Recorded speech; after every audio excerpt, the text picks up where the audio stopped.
আসসালামু আলাইকুম ভিউয়ার্স, কেমন আছো? আশা করি তোমরা ভালো আছো। আজকে আমি বরাবরের মতো ট্রান্সলেশনের ক্লাস নিয়ে আসলাম।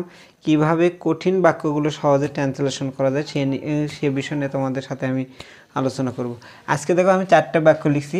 মাছ ধরা আমার প্রিয় শখ। বিভিন্নভাবে মাছ ধরা যায়। আমরা জাল দিয়ে মাছ ধরতে পারি।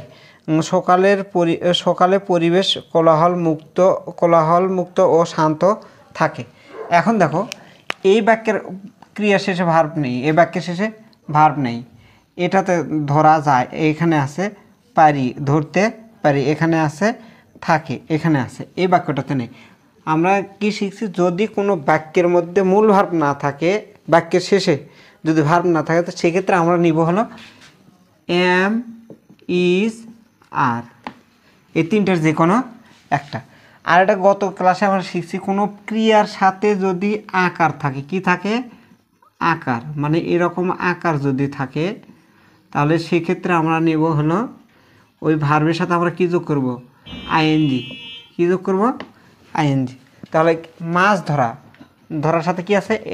আকার আছে, ওই জন্যে ক্যাচ মানে ধরা, আইএনজি থাকার জন্যে, আকার থাকার জন্যে আইএনজি। কি ধরে? ফিশ।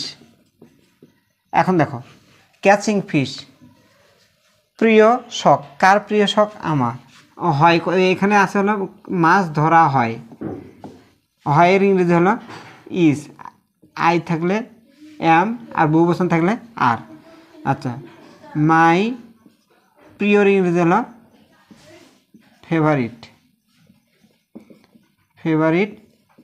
শখের ইংরেজি হলো হবি।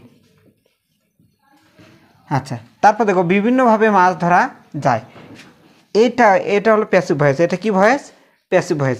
এখন কোনো ক্রিয়ার সাথে যদি একটা ক্রিয়া আছে, যেমন ধর মাছ ধরা, এটা একটা ক্রিয়া, তার সাথে যদি যায়, মাছ ধরা যায়, কাজটি করা হয়, এইরকম মানে হয় বা যায়, এরকম ক্রিয়া যদি আরেকটা ক্রিয়ার সাথে থাকে, তাহলে সেক্ষেত্রে প্যাসিভ হবে। সেক্ষেত্রে কী প্যাসিভ হবে? যেমন রান্না করা, এটা একটা ভাব, কিন্তু এর সাথে কি আছে? হয় আছে। রান্না করা হয়, তখন এটা প্যাসিভ আসবে। কি আসবে? প্যাসিভ আসবে। আর একটা যদি মনে রাখবো, পৃথিবীর যত প্যাসিভ আছে বি ভার্বে পরে হবে। কোন ভার্বে পরে হবে? বি ভার্বে পরে হবে। আচ্ছা, পড়া হয়, যেমন ধরো পড়া একটা ভার্ব, পড়া নিজে একটা ভার্ব, কিন্তু এর সাথে কি আছে? হয়, এটা প্যাসিভ ভয়েস। তারপর বলা হয়, এটাও প্যাসিভ ভয়েস, কারণ বলা একটা ভার্ব, হয় একটা ভার্ব। আচ্ছা, তাহলে দেখো, বিভিন্নভাবে মাছ ধরা হয়। কি ধরা হয়? মাছ। মাছের ইংরেজি হলো ফিশ। আচ্ছা, ইজ, ফিশ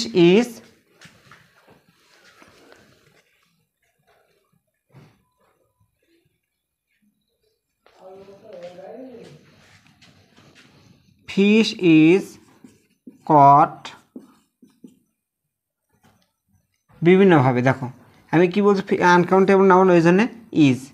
তারপর মূল ধরার ইংরেজি হলো ক্যাচ। ক্যাচের পাস্ট পার্টিসিপল হলো কট। বিভিন্ন উপায়, ইন ভেরিয়াস ওয়েস। বিভিন্নভাবে ইংরেজি হলো এটা। বিভিন্নভাবে মাছ ধরা যায়।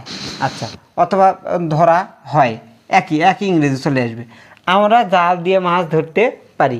এখন দেখো, ধরতে পারি, একার আছে। আমরা এর আগে শিখছিলাম, একার থাকলে আমরা কী করবো? টু যোগ করবো এই ভার্বের সাথে। কিন্তু একার যুক্ত ভার্বের সাথে যদি পারি কথাটা উল্লেখ থাকে, পারি, পারে, পারেন, পারিস, পারবি, এই রকম ভার্ব যদি থাকে, পারা ভার্ব যদি থাকে, তাহলে সেই ক্ষেত্রে তোমার আসবে হলে ক্যান। কি আসবে? ক্যান আসবে। তাহলে আমরা জাল দিয়ে মাছ ধরতে পারি। কে পারে? আমরা। ক্যান, কি পারি? ধরতে। ধরার ইংরেজি ক্যাচ। কি ধরতে পারি? ফিশ। কিভাবে ধরতে পারি? প্রশ্ন করো। জাল দিয়ে, বাই নেট। জাল দিয়ে মাছ ধরতে পারি।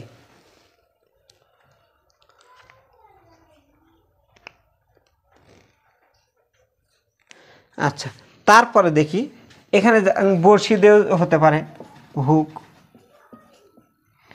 বসিদেহ হতে পারে। আচ্ছা, সকালে পরিবেশ কোলাহল ও শান্ত থাকে। কোলাহল মুক্ত ও শান্ত থাকে। আচ্ছা, থাকার ইংরেজি হলো ইজ অথবা রিমেইন।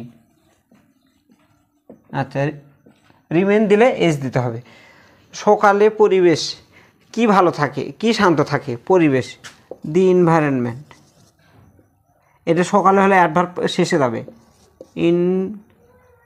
এনভায়রনমেন্ট রিমেইনস, আমি রিমেইনস দিলাম।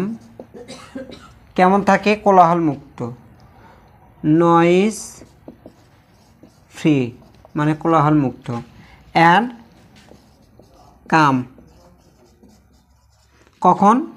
সকালে, ইন দ্য মর্নিং। আচ্ছা, দেখো তাহলে আমরা এইভাবে আস্তে আস্তে আস্তে আস্তে আস্তে আস্তে আমরা বিভিন্ন জিনিস আমরা শিখতে পারবো, কিন্তু লেগে থাকতে হবে। একদিনে সাকসেসটা আসে না, প্রত্যেকটা কাজে অবশ্যই লেগে থাকতে হয়। আমি আরেকটা বাক্য লিখবো, দেখো।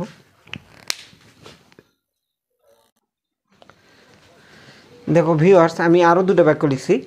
প্রথম বাক্যটা হলো নদীর মাছ অনেক সুস্বাদু। এ বাক্যে দেয়ার ইজ নো ভার্ব। ইংরেজি শেখার গুরুত্ব বর্ণনাতীত। এ বাক্যেও ভার্ব নেই। এখন আমি যে জিনিসটা শেখাবো এটার ইংরেজি আমরা জানি, ভার্ব না থাকলে তখন ইজ অথবা আর আসবে, এম সাধারণত আসে না। আচ্ছা, নদীর মাছ, ইংরেজি শেখার গুরুত্ব। দেখো এখানে র আছে, এখানেও র আছে। র প্লাস আরেকটা নাউন যদি থাকে তাহলে ওই আগেরটা পরেরটা আগে আসবে, র এর পরের ইংরেজি আগে আসবে। নদীর মাছ, তাহলে তার ইংরেজি হবে the fish of the river. নদীর মাছ, the fish of the river, এটা আগে আসবে, এটা আগে আসবে। আচ্ছা, র এর পরের অংশ কি আসবে? আগে আসবে, এটা আগে আসবে, আগে, এটা আগে। এখানে এটা আগে আসবে, পরে এটা বসবে, এটুকু পরে। আচ্ছা, এখন আমরা দেখো যেহেতু কি নাই, ভার্ব নাই, আমরা কি নেব? ইজ। এখানে ইজ। অনেকের ইংরেজি হলো ভেরি, সুস্বাদুর ইংরেজি হলো টেস্টি। নিচে দেখো ইংরেজি শেখার গুরুত্ব বর্ণনাতীত। বেগার্স ডিসক্রিপশন,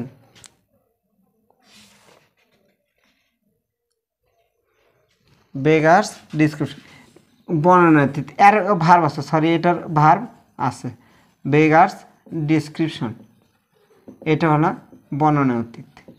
আচ্ছা, এখন দেখো এটা কি গুরুত্ব। আমি কি বলছি? রর পরের অংশ আগে আসবে, তাহলে কি হবে? The importance. আচ্ছা, শেখার সাথে কি আছে দেখো তো? র আছে, ভালো করে খেয়াল করে দেখো। এটা ভার্ব, এটা কি ভার্ব। ভার্ব হলে র থাকলে তার সে ভার্বের সাথে আইএনজি যোগ হয়। লার্নিং ইংলিশ, তাহলে কি শিখলাম দেখো? গুরুত্বের ইংরেজি দি ইম্পর্টেন্স অফ। শেখার, লার্নিং, প্রিপোজিশন পরে ভার্বের সাথে আইএনজি যোগ হয়। ইংরেজি হলো ইংলিশ। Beggars description. তাহলে আমরা এই বাক্য থেকে, এই দুটো বাক্য থেকে একটা জিনিস শিখলাম, যদি কোনো নাউন শব্দের সাথে র থাকে, সে র এর পরের অংশ আগে আসবে, তারপর সেটা বসবে। আর এইরকম যদি থাকে সেটা আগে আমরা নিয়ে আসবো। দেখো মাছ আগে আছে দ্য ফিশ অফ দ্য, এবং মাঝখানে একটা অফ বসবে। এই র যদি কারোর সাথে থাকে তাহলে তার ইংরেজি আসবে হলো অফ, মনে যেন থাকে। তাহলে পরে কোনো ক্লাসে, পরে কোনো জটিল বিষয় নিয়ে তোমাদের সামনে হাজির হব। সে পর্যন্ত সবাই ভালো থাকো। আমার এই ফেসবুক পেজটা ভিডিওগুলো বেশি বেশি শেয়ার করবা, তারপর লাইক কমেন্ট সবই করবা, এবং কোনো সমস্যা যদি ফিল করো তাহলে সেটাকে কমেন্টের মাধ্যমে জানাবা। I will try my best to answer your problem. আমি তোমার সমস্যাগুলো উত্তর দেওয়ার চেষ্টা করব। সবাই ভালো থাকো, আল্লাহ হাফিজ।